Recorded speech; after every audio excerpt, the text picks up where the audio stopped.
Hey everybody, how do you feel about art and games? I have a guest on today that has a musical aspect to the game, a fortune telling aspect to the game, and an amazing cutthroat card game, all kind of built into one. Can't wait for you to meet Dan. That interview starts now. Hey Dan, how are you? I'm doing great, Mike. How are you? Great. Thank you for coming on. We are here to talk about your project, which is a game called Mercenarium. That's right. Why don't you tell me a little about that? Yeah, so Mercenarium is a part of a broader umbrella called Anthromancer. At some point in the development process, I realized that what I was making was more than just a game, so I needed to sort of create a tier for the titles so it didn't get confusing. Sure. Still a little confusing to talk about, but people who know games tend to get the picture. Mercenarium itself is an abstract, well, it's not exactly an abstract strategy game, but it's a card game played on a board that I like to describe as chess meets poker meets Mario Kart. That feels like it arrives coordinates that arrive at like the closest of what the game feels like. And we currently host a weekly tournament here in St. Louis every Monday night. We host Monday Night Mercenarium. We stream it live on Twitch, and we've got a very small but devoted community of like professional players at this point. There's a guy who's played, and I think like 6 out of the last 8 tournaments he's won, so he's made like $300 just playing our game. So I guess that counts as professional play, which is a really cool feeling. Sure. But that's Mercenarium, and like I said, it ties to a broader project that involves. So Anthromancer encompasses a fortune-telling system and also a band or a musical act. But the core, like the meat and potatoes of the experience, is really Mercenarium. Yeah, Mercenarium was kickstarted in 2022? Yes. It was completed and published in 2022, but we kickstarted it in 2020 because, I don't know, I got really paranoid about having the ability to I didn't know what was going to happen after the pandemic, so I probably launched it a little too early, and then it took another year and a half, 2 years to develop and finally publish it, but we succeeded on Kickstarter, so maybe it was the right call. That's wonderful. I mean, Kickstarters are brutal. For anybody who's done them, they are absolute nail biters, and I'm glad everything went as expected. The game itself, what is your favorite aspect of it? So my favorite aspect of Mercenarium has got to be... So a game like chess. Take a game like chess. It's I'm not exactly sure if my terminology is all correct, but my understanding is chess is solvable. Like it's everybody has the same information available. It's predictable, and it's completely dependent. It's a 1 versus 1 game that's entirely dependent upon your knowledge of the patterns, the flow of the game. Very skill dependent, very high skill ceiling. And while that can make for a very elegant and beautiful game, it also makes it a little bit less accessible to new players. And it also creates, not that it's a bad thing, but it creates a culture around it that is very academic, very quiet, kind of cutthroat in a way. Little clicky. I mean, I suppose so. Yeah, like it's certainly it can be a gate-kept thing because it's so about the skill level thing. And while I love games like chess and games like Go and like old abstract strategy games and things like that, I also really love like the random chance of a deck of cards, right? Like the concept of luck, like the philosophical concept of luck. And I feel like it's more, I don't know, aligned with like reality, like a lot of what it is to be a person is to be lucky, right? Like depending upon like being successful is being in the right place at the right time, and then also having the skill or the bravado sometimes to lean into your good luck and take advantage of it, to roll the dice when the odds are in your favor and win, but sometimes you lose. That's something that I really enjoy just as a person in the world, and it's something that I really love about Mercenarium is that it has these chess-like elements. It has these there's clearly some like deep expanding strategies that can exist under the surface. There's also so much, like with Mario Kart, right? Like a game like Mario Kart can be very strategic, but somebody's going to get that blue shell. There's going to be an equalizer that gives a person who doesn't have as much skill some agency against a person with a lot more skill, and sometimes a new player, a person who's we've actually are the very first tournament we ran. One of the first games, one of my close friends who plays with me all the time, and this shouldn't have happened to him, but he forgot about an edge case that happens in the early game, and a brand new player beat him on the first turn. It was just one of those like, it's a very rare thing. It doesn't happen all the time, but we left that in because it was just like it's such a novel. Like there's a lot of these edge cases in the game that are just like, it's very. I like to say it's electrifying. It's fun to watch once you know how the game is played, and you know that like unpredictable things can happen that completely change the tide of the game, and that's my favorite thing about it. Oh, that's wonderful. It's funny that you mentioned the case of a new player winning a game that somebody else has played for a long time, because that happens to me all the time. While I love games, I've devoted a lot of time to games, I tend to not be the best game player. And routinely, I have people who are brand new to the game who come in, and they see the game for what it is.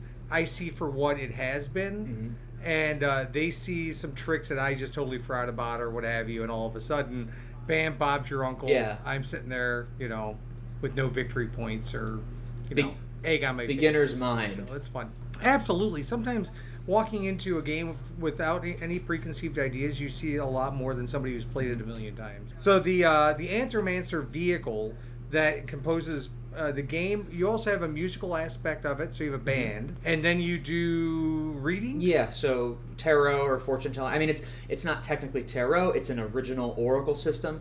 A lot of people don't know what the word oracle means, so I just call it a fortune telling tool, because people know what that is. Yeah, the oracle system is something that game players should be semi-familiar with, but if you're not, I'll have links down below to that information as well. But as well as to your live stream and to your website, so that way everybody who wants to know anything about you can find all that information. Cool. So, did you mention something about an expansion? So, not exactly an expansion, more of a second edition. Okay. One of the things that I have learned since publishing this game, I'm very proud of the first edition of Anthromancer. It's do I have I have it sitting right here. It's got this it comes in this box. But the mechanic, like the actual components of the game to play Mercenarium, you don't need this whole box. Because the main reason that this box is so thick is because there's this big ass book in here that it contains the rules for multiple games. It contains how to do the fortune telling. It also contains like reference text for there's the music that corresponds to the game pieces 1-to-1. It's this whole artistic experience. Problem is, a lot of people don't know what to make of that, and they also the other thing is that there's a couple of ways that like doing it this way ultimately turned out to be not the right way for it to be successful, for me to be able to like make a living doing this. As proud as I am of it, and I don't really have any regrets, but I have learned that like a lot of people see this book and then it immediately gets put on a shelf because their assumption is that this is a game like Dungeons and Dragons, and that's usually the first thing people. Oh, I've got friends who play D&D, and I'm like, it's Mario Kart. I like to point to the Mario Kart, but just the way that it's made, the way it's presented, communicates a level of depth and complexity that intimidates a lot of people. And and as a result, not only is it more expensive to manufacture because every copy has this big book, it's more expensive to ship. It's also harder to market to new people because people get intimidated. They see it and they don't know what to make of it. So when we do a second edition, I actually kind of want to do multiple second editions by basically splitting it apart. Like the umbrella of like Anthromancer, Mercenarium, the fortune-telling system, and the music. I mean, really what I want to do is I want to break apart the game and the fortune-telling system and have two separate products technically cross-compatible. Like they'll have the same design elements, so you could do fortune telling with the game version, or you could play the game with the fortune telling version, and I know there will be people who do, but it leans into the strengths of that particular side of the product, and it doesn't like put a PDF on the website. You don't need that thick ass book, and then when you buy a copy of the game, it'll bring the cost way down. Currently, we'd been retailing it for $60. I dropped the price by a lot recently just because again it's hard to sell. So currently you can get it on the website for $29.99, and I'm hoping to bring the price. Hoping to bring the price down to $19.99. Like with a second edition, you bring it way down. It gets way less intimidating, way more accessible, And in addition, having run these tournaments, these weekly games with a community of people, it's become very evident to me that like a part of this process is you can do playtesting for ages, and you'll keep finding things that would improve it. And because we've been doing, I feel like a second edition would give me the chance to go through and shift some things in the rules to make it a fundamentally better game to play. And certainly the way that we play on Monday nights is not exactly the same as the rules are published. So there's certain things we've learned where it's just like, no, it's a better game if you do it this way, and that's what I really want to do with second edition, is just fix everything, you know? Well, how many players is it for?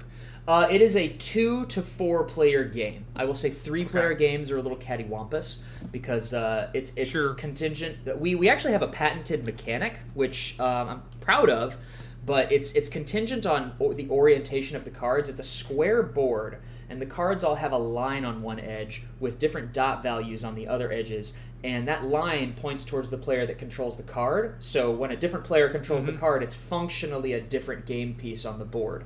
But because of the math of how that works out, when you only have 3 players, you have 1 player on one side, 1 on another, and there's nobody on like the north edge of the board or something, that north edge is the person who equalizes everybody else on the board. So 2 players quite balanced, 4 players quite balanced, 3 players, it's fine.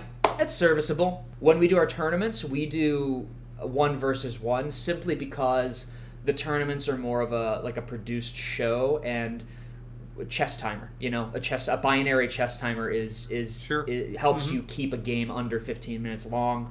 The 4-player games are very fun and way more chaotic, way more friendly to new players because there's so much more going on.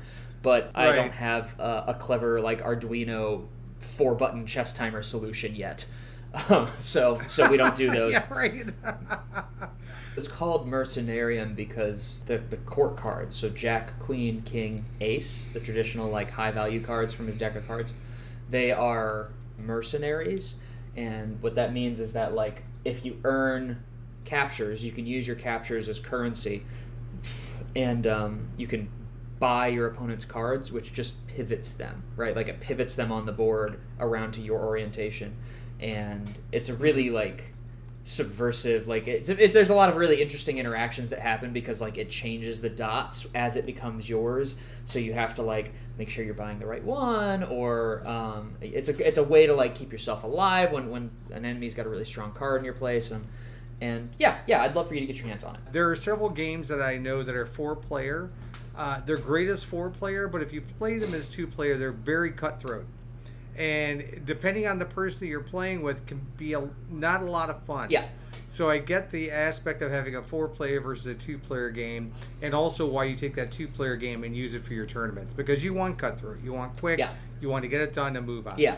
All of that sounds fantastic. If you guys, anybody watching, wants more information about the game or the experience of the game, you can check out all the links down below. Dan, I appreciate you coming and spending some time with me today, and I wish you the best of luck. Thank you so much, Mike. I appreciate you.